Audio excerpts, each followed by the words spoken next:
Ladies and gentlemen, thank you for tuning in to another edition of ManzMaker, another live edition of ManzMaker. And right now, I am joined by a truly, truly prestigious guest. This is a man who masquerades as Zach Morris online every day. This is a guest who once went by the name Roto Reebs for 36 hours. This is a guest who spits stats like Eminem spits verses. It is none other than His Holiness, Lord Reebs. Welcome to the program, my dude. What is going on, mans? I promise I won't make you bend a knee tonight. You know, we're here, here to just chop up, week 15. We only got a few of these weeks left of the full slate of games. We got a game tonight that is pretty exciting. It features the only two teams of the weekend that are eliminated from playoff contention. It should be exciting. Yeah, no, did I not tell you we're actually doing a 30-minute pregame show for the Broncos Colts. We're going to break down Broncos Colts from every angle. I like it. We're going to need probably more than 30 minutes, I think, to break down that game. We might need, probably like an hour and a half, 90 minutes. I mean, Tony Dungy's been talking about it for like 6.5 hours. So That's true. But maybe this is the ultimate companion piece. It's just, Rich and the Mans just guide you through the cosmos of this game for the next 4 hours. I like it. Yeah, we could definitely do that. Yeah, dude, you told your family you were just going to be tied up for 30 minutes. You didn't know I was lumping you into a 12-hour marathon about the Broncos and Colts. I'm ready for it. We've got I'm pretty brushed up on my Marlon Mack knowledge and my Chester Rogers nuggets, so we can get those fired up anytime you want. Nice, dude. Yeah, dude, Chester Rogers. There's a deep cut. There we go. No, but dude, I'm very excited to have you on. I had to check this with some of my previous guests. I did think I was getting Zach Morris on the program, but I see I've been getting catfished. I showed up for my date thinking I was getting this Zach Morris, and then who's this guy right here? Yeah, that's happened to me quite frequently. When I first met everyone at FSWAs a few years ago in Vegas, I had to, remind everyone that Zach Morris won't be showing up, that I'm actually like a legit human being, that's not MPG. So, I had an offer, I've done some stuff with Draft Day Consultants, and I did something with Tom Everett Scott, who's friends with JJ and Denny and those guys at Living the Stream. And he lives right down the street from Mark Paul. So, I got to get out there. He said he could hook me up if I ever come out there, try to meet him. So the vaunted Reebs, Zach Morris photo op needs to happen. That's right, dude. And speaking of Tom Everett Scott, the word on the street is he's going to be starring in an upcoming Hallmark movie. It involves a plane and him being like a bad father, I think. I can't wait. Yeah, I don't know. I think he's reached like the dad pantheon of roles now. He was like a dad in the Wimpy Kid movie, whatever the last one that was out. I think he's like full on like just dad character now, which is kind of like a fun archetype to fall into. Yeah, dude. But I feel like he's really carved out an identity as the guy that interacts with Denny and JJ. That's kind of like number one on his IMDb build, The Emma Stone number 3 Yeah, Emma Stone down there 3. But dude, I gotta say right now, I'm sure people are wondering, all my loyal fans are like, dude, Mans, where's the gun show tonight? I just want you guys to know it's fucking cold in my mansion right now. I had to throw on the jersey over the hoodie, but I am getting in the holiday spirit with a little spiked eggnog. Now, Rich, you are reporting to us live from some identified place in Cleveland, Ohio, I think. Yeah, I'm a little bit west of Cleveland. From where I'm from, I grew up in an area where one of the original steel mills was built in the United States. So I live in I grew up in like a real Hispanic neighborhood, and like we call that coquito, man. That's what we got down here. That spiced coconut milk, the rum and coconut. You can substitute eggnog if you got to, but where I grew up, that's coquito, and that's what we love. A little spiked horchata, if you will. Nice, dude. Well, speaking of Cleveland, dude, talk about a shit show going on there. You're our man on the ground. How fucked up is that franchise? Yeah, man. And, my buddies are all torn because, half like really follow football and half just kind of, half-ass it and, just go with whatever the big media says, and they kind of just chime in on that, follow the headlines and just regurgitate a lot of that info to me. I'll get a lot of that this holiday season when I'm making the rounds, doing the family chats. Oh, you wrote about football for a living, or you talk about football, and then I've just got to talk about nonsense, the upper crust of the lowest common denominator stuff. So, I mean, I'll get a lot of that coming up here, especially about the Browns and how it was so dumb for them to get rid of, or how smart it was for them to get rid of this guy that just drafted players to abacus and, getting football guys back in the mix. And, Evan does the rant so much better than me at my shows with the cocoon and everything else. He's so passionate about it. But yeah, a lot of my friends here, have finally, my close friends have come to see the light that Hugh Jackson is the main problem. And, listen, Sashi wasn't there last week when they had a 21-7 point lead and they're playing prevent defense with the Packers on the 1 yard line, with their safety lined up at the 35-yard line. So yeah, it's a mess, man. But I mean, Sashi set him up in a good spot. I mean, it'll go down. I think that if they make these picks well, that he set them up and, kind of was the guy that bridged the gap here. If they eventually hit, I hope they take Josh Allen though, and it all falls apart. It would be pretty great. Yeah, dude. Well, I did have one idea as you were talking there. You're talking about having to face your family, and you did mention Silva and his cocoon. I think you bring Silva to your holiday party and just have him yell at these people and tell them about the cocoon and make them understand that. I would love to do that. Silva doesn't fly, so I gotta have him drive here. I'm about 6 hours east of him. I need to do that though, definitely, because I just love to plant him in there and have him go on a rant about the cocoon, and it wouldn't be about Wilford Brimley, in the movie. Yeah, if you're watching this, Silva, I'm sick of you dodging me. We have connected. You don't want to do this show. I'm gonna make you do this show eventually. I've gotten all of your coworkers. I'm going through them one by one. Reebs, Patty Doherty. Soon, I'm coming for you. The Kingpin. Get out of your cocoon, Evan Silva. Let's talk some DFS. That's what the people tune into this program every week. I give them plays that win them millions of dollars, so they keep coming back. It's a very efficient system. Now, you write this article on the Roto Worlds called The Worksheets. And I just want to know, when I see that name, The Worksheets, dude, I think of homework, bro. Are you trying to trick me into doing fun homework? No, I did the homework for you. I'm just giving you the answers, man. You get to read. It's like when you had the math test and the teacher gives you the homework, but you're just like, wait, I got all the answers in the back of the book. I'm going to go do that. I like this. So you're like the nerd that I get to cheat off of and get the A.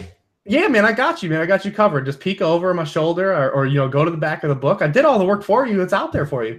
Okay. Can I have a suggestion, though? Because you have these 3 sections in the worksheet for each game, and you do trust, you do bust, and then you do reasonable return. And I am so with you on trust and bust. We get the rhyme flowing, and I'm like, trust, bust, reasonable return. So it just kills the momentum. What do you got for me? Okay, this is it, all right? You open up Rich's worksheet. You got the trust, you got the bust, and you got the if you must. Ooh, I like it. See, Rich, get rid of this reasonable return. If you must, it works both literally and, sonically, it's pleasing to the ears. That's great. I'm going to have my people contact your people, make sure that we get this hammered out. I don't want to just put it in print next week on NBC because I can't have lawyers involved in this, when this were cleared. No. This one's on me, dude. You're a friend of the show. You're a friend of the man's, dude. This one's on me. I'm just trying to help you out. But let's talk about busts and trust because that's really what people want to know. Now, you got to read the worksheet if you want to know all of these, but how about this? Who is your most surprising bust that you wrote up this week? Didn't necessarily see them slotting in there. How about the most handsome tight end in the NFL, Travis Kelce? I mean, he's never scored a touchdown against the Chargers.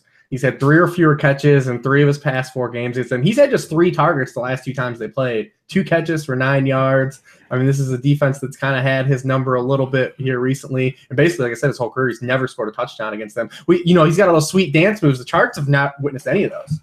Dude, I know. You say that, and I was just earlier today looking at his game log versus the Chargers earlier this season. And what did I see? 1.1 PPR points, Rich. I said, what? Yeah, it's hard to pull off the 1 catch for 1 yard. Usually that's reserved for like a opening drive for Jarvis Landry. But, that was the Travis Kelce whole game log the first time these teams played. So, I mean, yeah, he's a guy that I know you're not benching him in your regular leagues, but, I mean, we're talking about DFS and winning money. A lot of people always like to click on Travis Kelce's name, and he's in that Thursday through Saturday slate, which is kind of like it's like a redo on Thanksgiving slate. It is. So, I mean, and there's no good tight ends in that slate, really. I mean, does anyone want to play Eric Ebron or Adam Shaheen. Like, you feeling that? You want to click on his name? I don't even know who's playing tight end for the Broncos at this point. Like, who's even left? I don't know, dude. AJ Derby? I don't know. He's gone. They got rid of him. Okay. I don't even know who's out there. Virgil Green might be back, with Ted DiBiase. I'm not even sure. Dude, this might just be a week you just have to play Gronk and just don't worry about anything else. Yeah, man. So, I mean, he was a guy that surprised me. Golden Tate was another one. He's on that same slate. Just another thing. Vic Fangio defense has had his number 2 since he's been at Detroit. I mean, he's had 62 yards or fewer in 6 of his past 7 games against the Bears. I mean, he's been a top 30 scorer in just 2 of those 7 career games. And they've been getting roasted by boundary receivers. So I think it's a good week to stick with Money Marvin Jones. I like it, dude. So, but going back to that Chargers-Chiefs game, you think this guy right here, you think he's going to come into town and continue his hot streak, or you think Arrowhead might be one of these divisional games that go way under?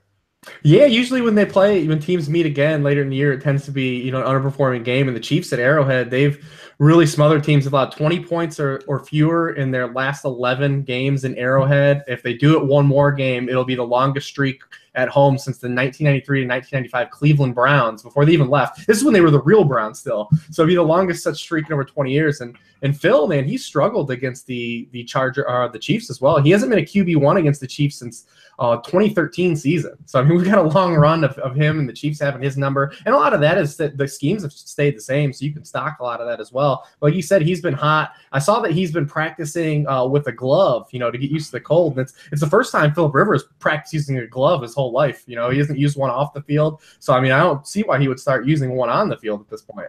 That's true. That's true. So I guess the takeaway here is, if you were thinking about going to the club on Saturday night and instead buckling up to watch this divisional game, hoping for fireworks and Travis Kelce spikes, you might be disappointed.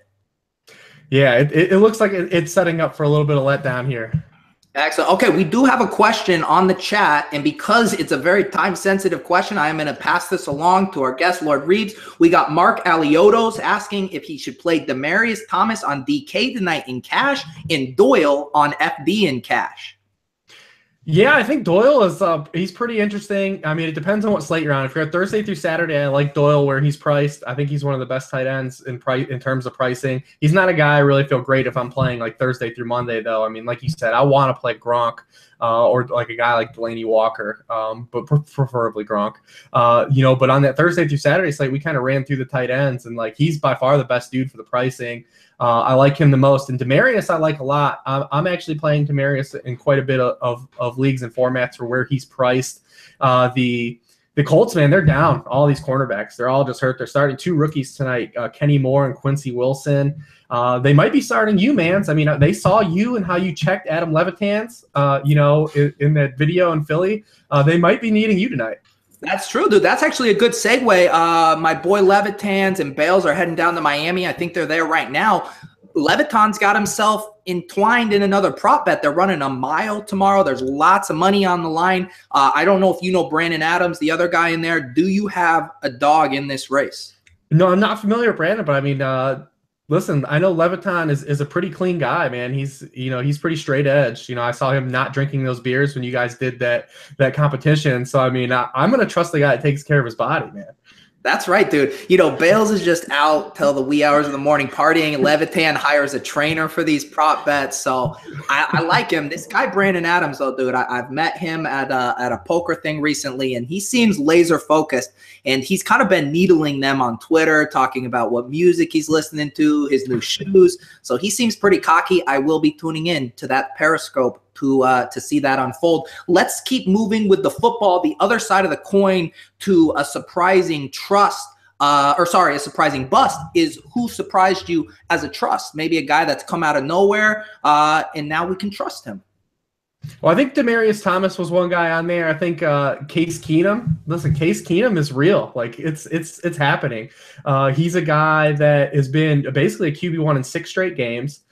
He's been the QB 13 or higher in 6 straight games. He's had 16 or more fantasy points in all those games. 5 of those 6 games have come on the road. And now he's going to be at home where the Vikings have played good all year against the Bengals team that is just playing out the string for Marvin Lewis. I mean, they don't even have anybody healthy. Perfect was out. They're not going to have Kirkpatrick this week. They're not going to have Pac-Man Jones. They have allowed over 250 passing yards to 6 straight quarterbacks, and that includes guys like Deshaun Kaiser, Brock Osweiler, Mitchell Trubisky. The only decent game Marcus Mariota's had passing yardage-wise in like the last 6 weeks. So, I mean, I think it's a good week to keep riding, Case Keenum if you had him. And, he's a guy, too, who's adding a little bit of that Konami code that we like. You might call it a little Keenami code this week. He's had 20 or more rushing yards in 3 of his past 4 games. We like having those. Yeah, you actually just answered one of my future questions. You are the king of the Konami code. We get those bonus rushing yards from our QBs. I was saying in my head that it's been kind of, a down year for Konami code. I can't think of any of these guys that are just making hay, but you might have just given us the under the radar one, Case Keenum running his cute little legs for first downs.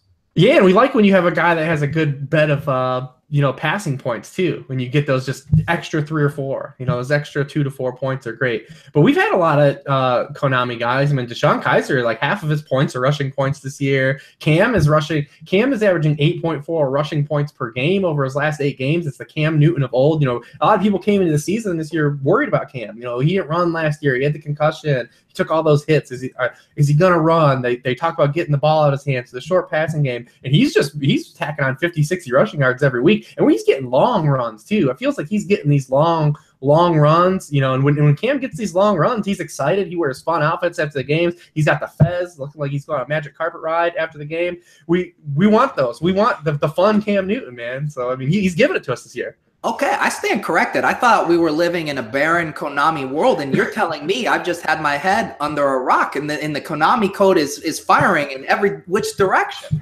We had Josh McCown too. Josh McCown was the undercover Konami guy. He was doing it with these 1-yard touchdown runs. We got another question for the chat, and then I do want to circle back to that Cam Newton Panthers game. We got Brandon Dialoweski. Sorry for butchering your name. He wants to know in PPR if he's going with Kareem Hunts or Rex Goatheads. I think he means Burkheads, and accidentally typed goat instead. Oh, nice. I mean, if it's a one-off, I'm still going to play the guy getting the bankable touches. And play Kareem Hunt. I mean, he's not in a bad spot either. I mean, the Chargers defense isn't that good. They've allowed 5.1 receptions per game to running back since their bye week too. So he's got a chance to help you out if it's full PPR. But I mean, there's nothing wrong with playing Rex Burkhead though in a game that's supposed to be high scoring. He scored, like I said, I tweeted out a couple weeks ago. He scored more per touch than Alvin Kamara, and everyone's ready to put Alvin Kamara in the Hall of Fame. Like, where's the love for Rex Burkhead? That's true, dude. Although I'll tell you where the love is. It's on DraftKings because he's priced at $6,400. That's a little lovey for my pricing. Yeah, they want you. They're trying to bait you into that one.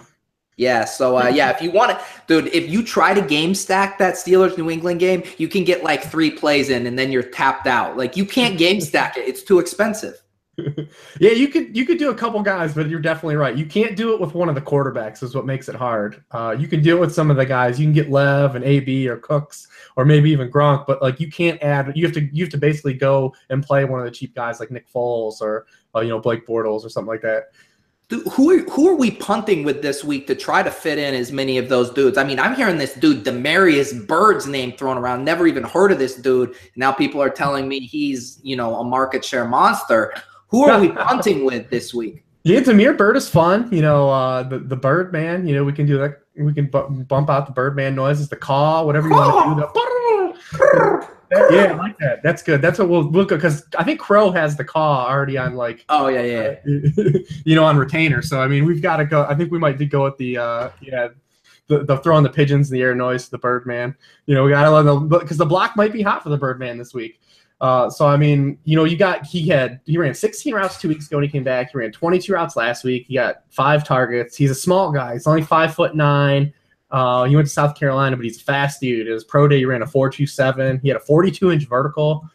which, you know, if you're only 5'9" at 42-inch vert, it's impressive, but you're still only getting up as high as a dude that's 6'2". So, I mean, but he's fun because it's a game that should probably shoot out now that Rodgers is back. I mean, I think a lot of people are talking about Rodgers and whether they should play Rodgers, but I'm excited that Rodgers is back because it makes me feel good about playing Cam Newton. I mean, Cam Newton's price on DraftKings is insane. Like, I want to play all the Cam Newton I can on DraftKings. He's priced $100 higher than Jimmy GQ.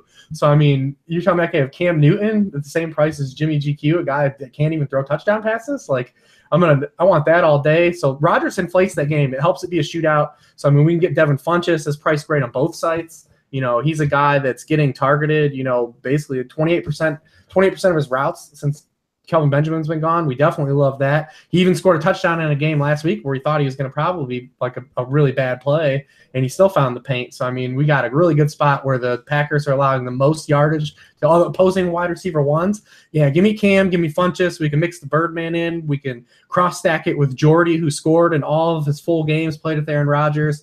The sites didn't give us a free pass on Jordy. You know, he had been priced at like $4,400 for like weeks. And they're like, nah, Rodgers is questionable or might be back. Like, nope, they pumped him up. But he's still playable. Yeah, that game has a lot of stacking potential.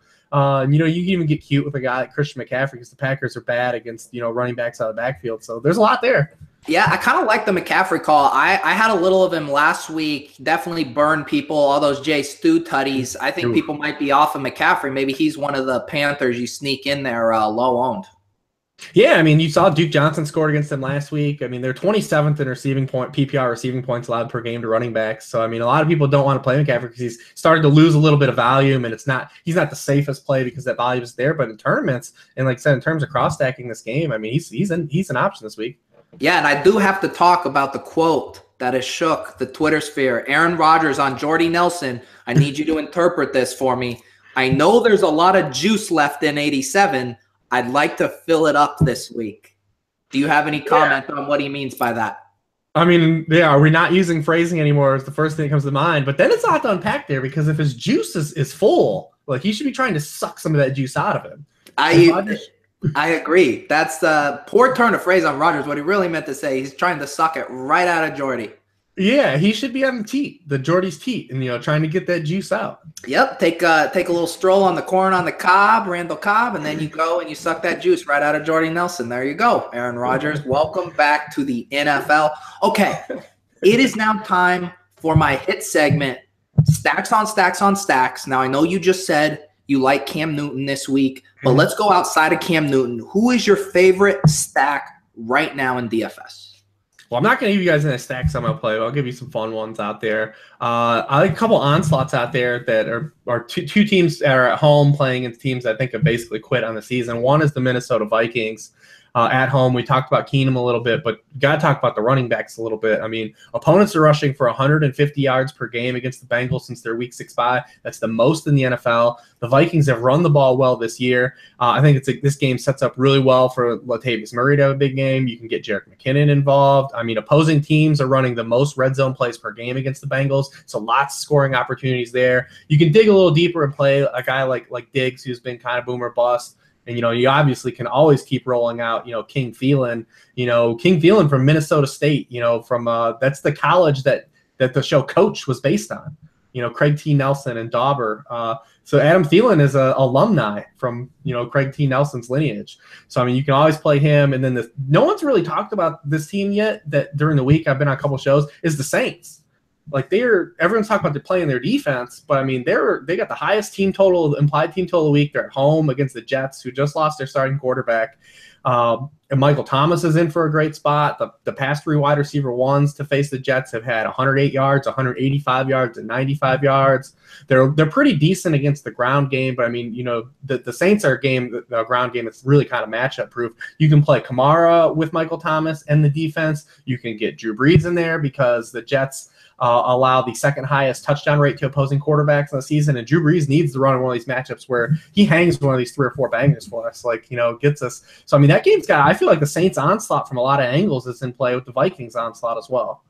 Yeah, it's interesting because last week I want to say the Bengals and the Chargers were 2 of our big home favorites, the teams that people like to onslaught. Obviously, Bengals didn't work out, Chargers did, but it does seem like the Saints would be the go-to onslaught for this week based on the weapons and the matchup. Yeah, and I think a lot of people like the plays. It's just when we're talking about these games of the week, everyone's drawn to that Pittsburgh New England game. They want to stack as many guys as they can in that. They want to play as many guys in that Green Bay Carolina game that we talk about. Those are the hot games. Those are the hot button games. But I mean, that's the Saints are just on their own because they're playing a team that's probably finishing it out here with Bryce Petty. I mean, it's a good spot at home. I mean, I want to get as many of those guys as I can. I want to forget about those guys. Excellent. Just people letting you guys know in the chat, if you have any other questions, get them in now. I will pass those along. Otherwise, we are going to start to wrap up here so we can get Rich on his way. And so all of you can go watch the game of the century, the Broncos versus the Colts tonight. Rich, now every time on my program, ManzMaker, I challenge the guest to a little something I call the 69 challenge. Are you familiar with the 69 challenge? I am not. And, I've been married 11 years, so this might be something I don't know about. Okay, well, that might be a little something different. No, this involves a little DraftKings head-to-head contest, and what happens is, as we all know, there's 9 roster spots on DraftKings. So I send over the head-to-head. We play against each other. Here's the catch. I throw out my 3 worst scores. So I'm playing you with only 6 guys to your 9, hence the 69 challenge. Now, there are some stakes here because if you beat me, as you should, right, with 9 guys, I will go on Twitter. I will sing your praises. I will tell everyone that you beat me in the 69 challenge. However, if and when I beat you, you have to go on Twitter and tell the world that I'm the greatest DFS player of our generation. Do you accept these terms? I mean, I would accept those terms without the challenge, but I will definitely take the challenge to go along with it. Hey, I like that. You understand what's going on here, how sharp my brain is. I don't know if people can see this at home. This does say I finished 30 in the ManzMaker earlier this season. This isn't fake news. I am a very well-regarded DFS player, and you seem to understand that, Rich. Yeah, that's tout. I see it right there in front of my face. It's intimidating. It's like with the interrogation room where the police officer sets the gun on the table. I see it. It's there for me. I'm going to tell you the truth right away. That's right. You are being held under arrest, and Philly Rivers and I are doing good cop, bad cop with you right now. Okay, excellent. I will send that over. I look forward to tangoing with you. I am due for one now. This is like week 15, and I did it the preseason week. I've only won twice, but I have won twice. Once against CSU Ram 88s, one of the Mount Rushmores of DFS, Ooh. And Mike Taglieri's. So I have taken down some Titans, and you are next, Rich. Oh man, yeah. I don't want to be number 3 for sure, man. I definitely don't want to. Excellent, dude. Excellent. Let's see. Wrapping up here. Anybody else in the chat? You have any questions? Now's your last chance because I'm telling you, Rich probably ain't going to respond to you on Twitter, dude. He's got too much stuff going on, but he will feel compelled and forced to answer a question I pass along now. So get it in while the getting's good, folks. I'm pretty good on Twitter. I'm one of the guys that does pretty well. I respond to as much as I can. If you're killing my chat engagement action right here, dude.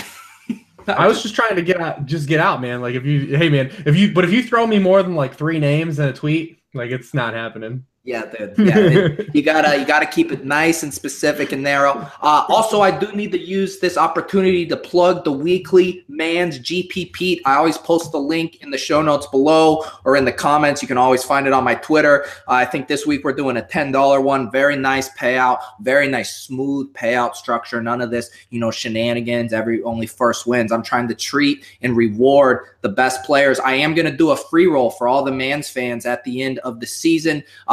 For anyone who wins will get entered into a Man's free roll in week 17. I believe that is it for housekeeping. We will probably do another live ManzMaker next week, and then maybe we get back to one more proper ManzMaker for week 17. But I just want to thank my truly, truly prestigious guest, Lord Reebs, for coming on. You guys need to follow him on Twitter at Lord Reebs. Check out his worksheet. It's not work. He already did the homework for you. We learned that. Rich, is there anything else I'm forgetting? Where can these people find your excellent work? Yeah, just that Roto World. I do a Wednesday show on Roto Grinders with Evan Silva, the Silverback Gorilla. He's one of everyone's favorites. Listen, no one's caught on to like my plan in the fantasy game. Like I've just followed Evan Silva everywhere. Like I've just hung on to him. Like you know how like there's a shark and there's that little fish that like follows that shark around and it just lives off that big shark. That's me, man. I'm just following the big shark, Evan Silva, and he's just taking me where I need to go. Dude, I love it. Dude, I love that show you guys do with Cranes and Silvas. That's always one of my go-to listens during the week. You guys got this thing. It's like called Chemistry, and you bounce off each other, and it's good. So yes, definitely check that out. Well, Rich, I really appreciate you taking your time. I know time is money for the fantasy analysts during the season, especially during this playoff time. So I very much appreciate you coming on. Excellent. It was my pleasure, Mans. You know, I hope that I do win the challenge here, and you know, I'm not the third person on that list.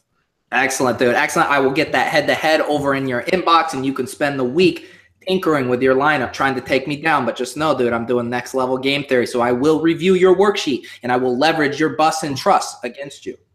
Ooh, that's tough, man. I got to change some things then. Excellent. All right, everybody. Thank you guys for tuning in. Love you all. Get paid, get laid. We'll talk to you later.